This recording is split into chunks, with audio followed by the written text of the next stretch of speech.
We say, may we completely realize the awakened life.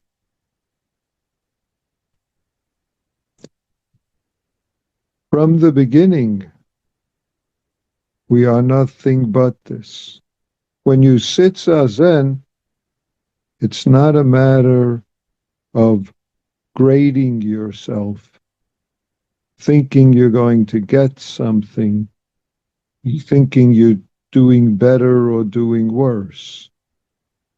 Even though there's correction sometimes when we're slumped, when we're not upright, someone might correct you, you might correct yourself.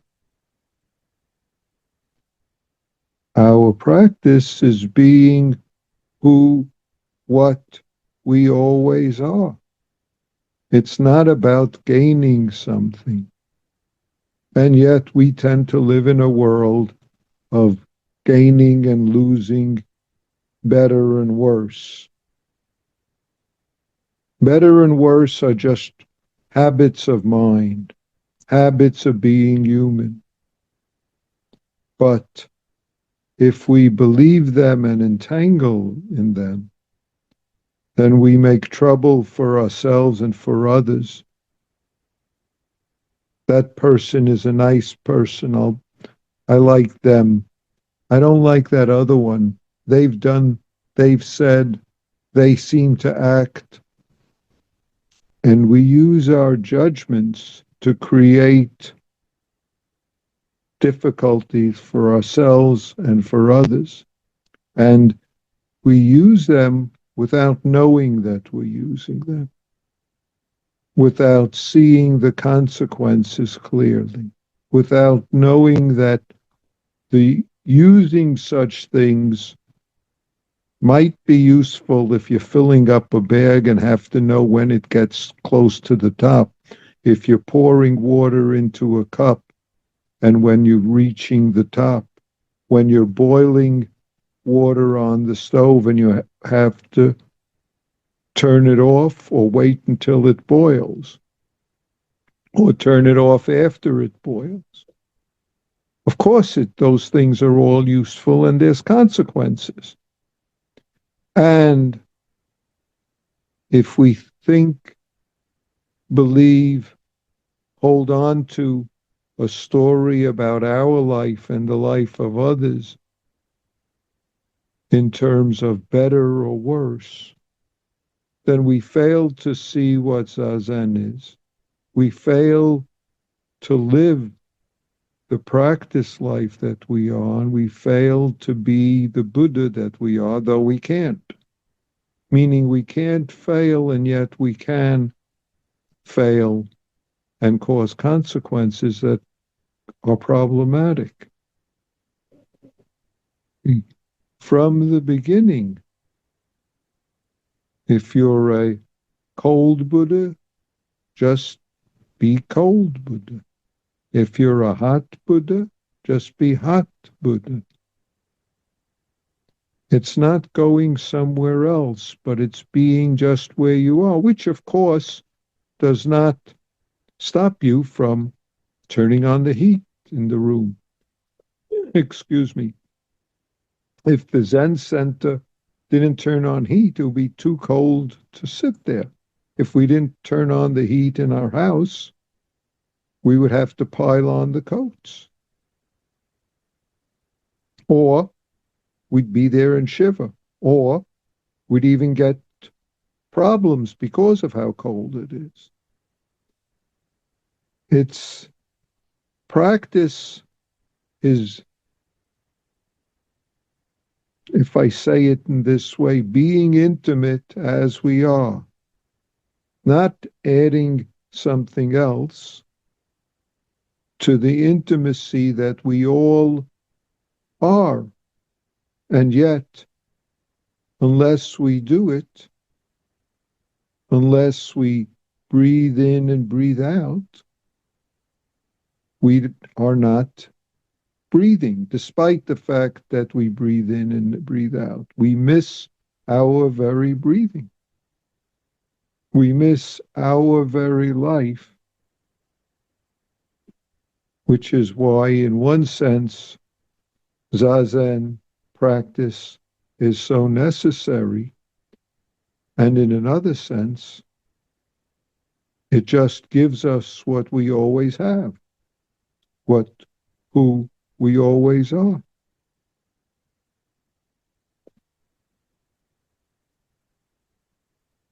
That's why it is simple and straightforward to do Zazen when you're sitting, and to do walking Zazen when you're walking, whether in the Zendo or outside in the snow.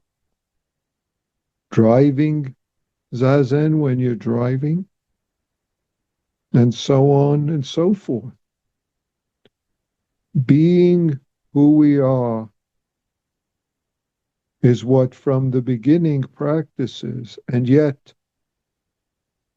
because of the strength of our habits, we keep on fooling ourselves and thinking there's something else that we need to gain.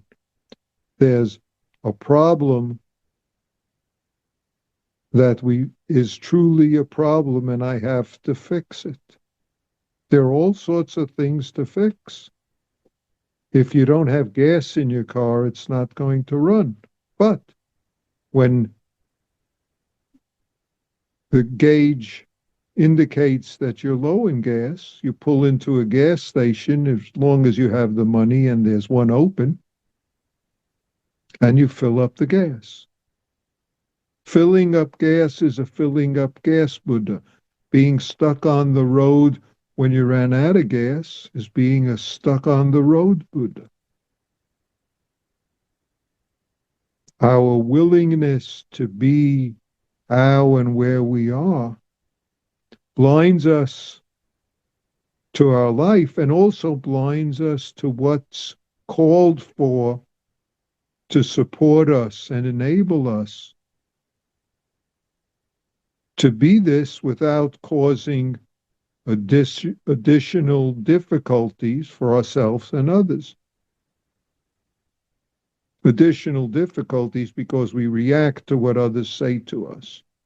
We believe the thoughts and judgments and act out of them and then get consequences of suffering and harming and don't notice how and where it comes from.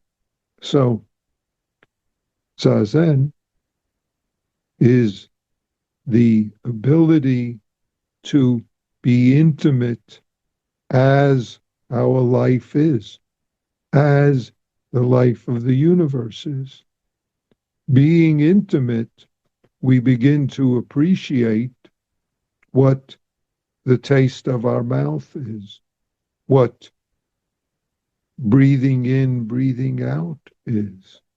We begin to appreciate what we've always had. Appreciating isn't something extra, and yet it's necessary for us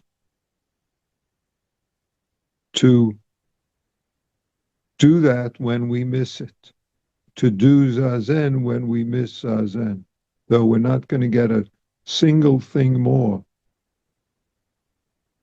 Yet without our ongoing practice, we miss what we always have. We believe stories that blind us and harm others.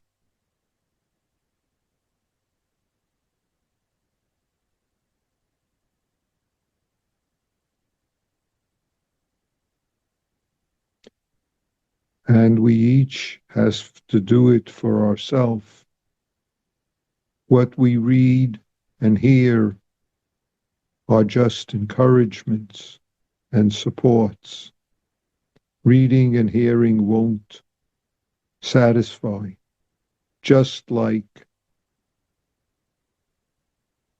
if someone tells you about their wonderful meal that they had, it won't satisfy your hunger, though it's wonderful to hear what others say. Thank you.